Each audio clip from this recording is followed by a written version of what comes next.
প্রিয় দর্শক, আসসালামু আলাইকুম। আমি ডক্টর বজলুর রহিম রিপন, আপনাদের সবাইকে জানাচ্ছি শুভেচ্ছা। প্রিয় দর্শক, আজকে আমরা কথা বলবো স্যাক্রোইলিয়াক জয়েন্ট ডিসফাংশন নিয়ে। তার আগে আমরা জানবো যে স্যাক্রোইলিয়াক জয়েন্টটা কি। স্যাক্রোইলিয়াক জয়েন্ট হলো আমাদের মেরুদণ্ডের নিচের অংশ, অর্থাৎ স্যাক্রামের সাথে আপনার পেলভিসের যে জয়েন্ট, সেটাকেই স্যাক্রোইলিয়াক জয়েন্ট বলা হয়। এবং এই স্যাক্রোইলিয়াক জয়েন্ট খুবই গুরুত্বপূর্ণ, কারণ আমাদের টোটাল বডি ওয়েট কিন্তু এই স্যাক্রোইলিয়াক জয়েন্টের মাধ্যমে আমাদের পায়ের নিচের দিকে প্রবাহিত হয়। এই স্যাক্রোইলিয়াক জয়েন্ট যখন কোনো কারণে ডিসফাংশন হয়, বিশেষ করে যখন হাইপার মোবাইল অথবা হাইপোমোবিলিটি হয়, তখন এটাকে আমরা স্যাক্রোইলিয়াক জয়েন্ট ডিসফাংশন বলি। এবং এই স্যাক্রোইলিয়াক ডিসফাংশন বিভিন্ন কারণে হতে পারে, যেমন আঘাতের কারণে হতে পারে, আর্থ্রাইটিসের কারণে হতে পারে, এবং যারা প্রেগনেন্ট ওমেন, গর্ভবতী মহিলা, তাদের ক্ষেত্রে হরমোনাল চেঞ্জের কারণে জয়েন্ট ল্যাক্সিটি বা ঢিলা হয়ে যেতে পারে। এবং এরকম আরো অনেক কারণ রয়েছে,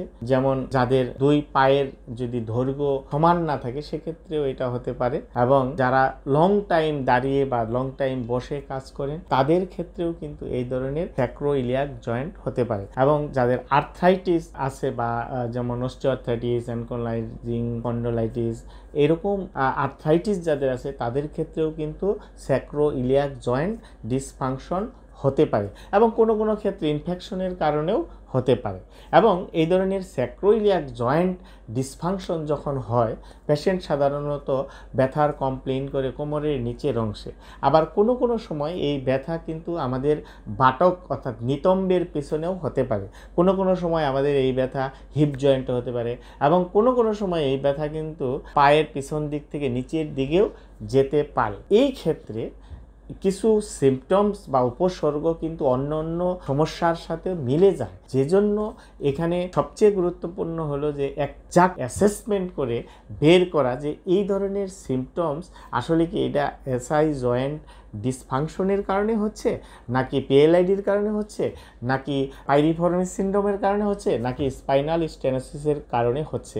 এই কজ অফ পেইনটা যদি আমরা অ্যাসেসমেন্ট করে বের করতে পারি, তাহলে রোগীদের চিকিৎসার জন্য সবচেয়ে ভালো হয়। তো এই ধরনের এসআই জয়েন্ট ডিসফাংশন যাদের আছে, অর্থাৎ স্যাক্রোইলিয়াক জয়েন্ট ডিসফাংশন যাদের আছে, এটা সাধারণত দেখা যায় যে কনজারভেটিভ ট্রিটমেন্টের মধ্য দিয়ে ভালো হয়ে যাওয়ার সম্ভাবনা বেশি থাকে।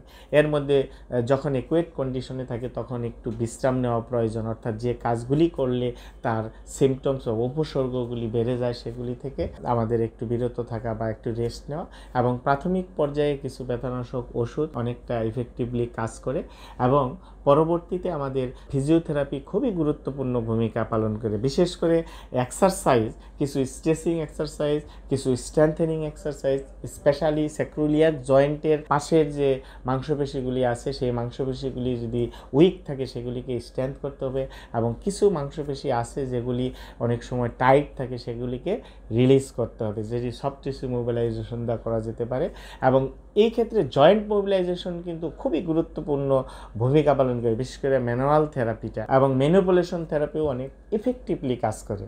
এবং সাথে কিছু ইলেকট্রোথেরাপি এখানে পেইন নিরাময়ের জন্য এবং ফাংশনাল মোবিলিটির জন্য, ফাংশনাল ইমপ্রুভমেন্টের জন্য খুবই গুরুত্বপূর্ণ ভূমিকা পালন করে।